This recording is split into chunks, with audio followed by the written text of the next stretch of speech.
képp koo xam ne bëgg nañoo topp bu abonné ci chaîne bi rek di Mbacke Kadior TV luñ dugaliti dana ko am en exclusivité.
asalaamaaleykum mbokk yi yéen ñi nga xam ne yéen a baaxoo ànd ak chaîne bii di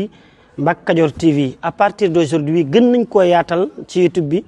képp koo xam ne bëgg nañoo topp bu abonné ci chaîne bi rek di Mbacke Kadior TV luñ dugaliti dana ko am en exclusivité jërë ngeen jëf.